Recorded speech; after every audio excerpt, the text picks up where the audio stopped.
Imagina que estás programando un videojuego y tienes dos tipos de enemigos, zombies y delfines armados.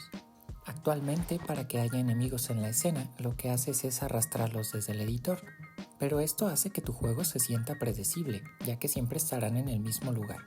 Entonces te propones a crear un objeto encargado de aparecer los enemigos. Pero, ¿cómo lo harías? En un principio podrías pensar, simple, haré un componente enemy spawner que esté creando enemigos de forma constante a partir de un prefab, y en proyectos pequeños sería una buena solución. Sin embargo, ¿qué pasa si después quiero que todos los enemigos tengan una cantidad de vida distinta? ¿O cómo le hago para que el delfín aparezca con distintas armas? Si intentamos hacer variantes de un enemigo mediante prefabs, podríamos terminar con decenas o cientos de objetos que en un futuro serán difíciles de mantener. Para solucionar este problema, te presento el patrón de diseño Factory, o en inglés Factory Pattern. De forma resumida, este patrón nos permite crear objetos de un mismo tipo, por ejemplo, un enemigo, sin necesidad de conocer cómo se construyen sus subtipos, como lo pueden ser el delfín y el zombie. Pero, ¿cómo se aplica esto en nuestro caso? Primero veamos la clase base EnemyObject. Esta define los campos Attack Range, que representa la distancia a la que detecta el jugador, y Health Manager, que es una referencia al objeto encargado de manejar la vida del enemigo. De esta clase contamos con dos subclases. Zombie Enemy, que hereda de EnemyObject, tiene los campos Damage para definir el daño que aplica por cada golpe, y Hit Delay, que representa el tiempo que debe pasar antes de volver a golpear al jugador. Dolphin Enemy, que también hereda de EnemyObject y solo cuenta con el campo Weapon, que es una referencia al arma que tendrá el delfín. También define el campo Weapon Parent, que será el punto donde se posicionará el arma. Sin embargo, esta referencia solo se podrá asignar desde el inspector.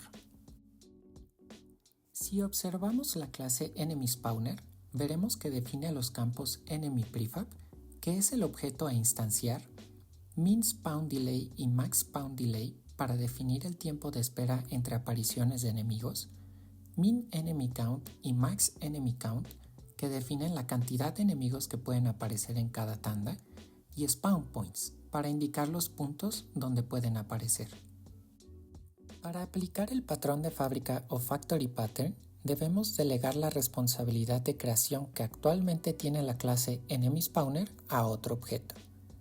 Comenzamos creando un nuevo componente llamado Enemy Factory y lo marcaremos como clase abstracta, ya que solo nos servirá para definir lo que puede hacer. Posteriormente, crearemos el método abstracto Create, que regresará una instancia de tipo EnemyObject. Ahora creamos el objeto Zombie Factory, que heredará de la clase Enemy Factory. Implementamos el método Create. Aquí es donde debemos crear y configurar al enemigo, en este caso al zombie.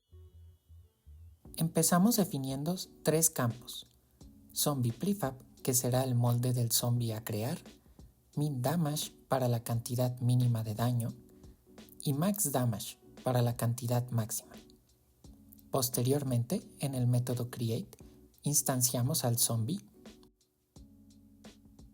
le asignamos un valor de daño aleatorio entre el rango que definimos y finalmente regresamos la instancia configurada. Recordemos que estamos regresando un objeto Zombie Enemy en un método de tipo EnemyObject, ya que es un subtipo.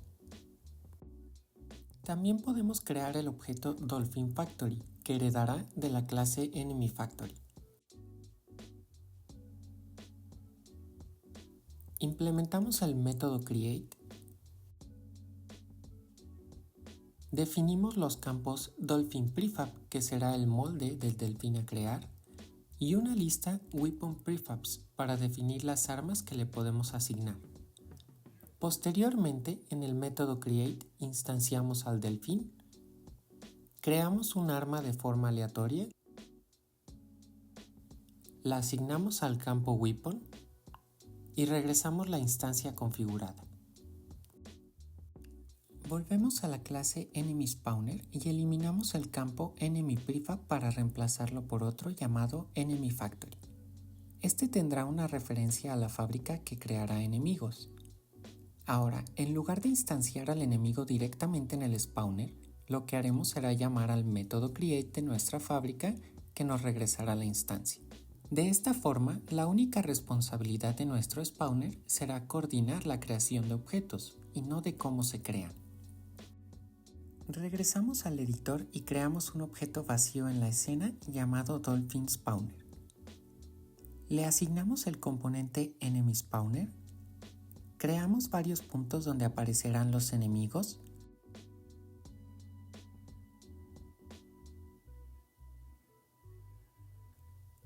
asignamos un rango de espera y un rango de delfines que pueden aparecer. Posteriormente, añadimos el componente Dolphin Factory, le asignamos el prefab del delfín, las armas que puede tener y pasaremos su referencia al spawner. Si ejecutamos el juego, veremos que aparecerán delfines con distintos tipos de armas. Lo interesante de esto es que ahora podemos duplicar el spawner y cambiar la fábrica, por ejemplo, para que ahora cree zombies. Simplemente quitamos el componente Dolphin Factory, añadimos el componente Zombie Factory, lo configuramos y le pasamos la referencia al spawner.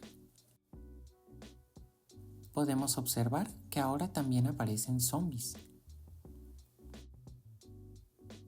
Para resumir, los objetos de tipo Enemy Factory, es decir, Dolphin Factory y Zombie Factory, nos dicen cómo crear las instancias de un subtipo en particular.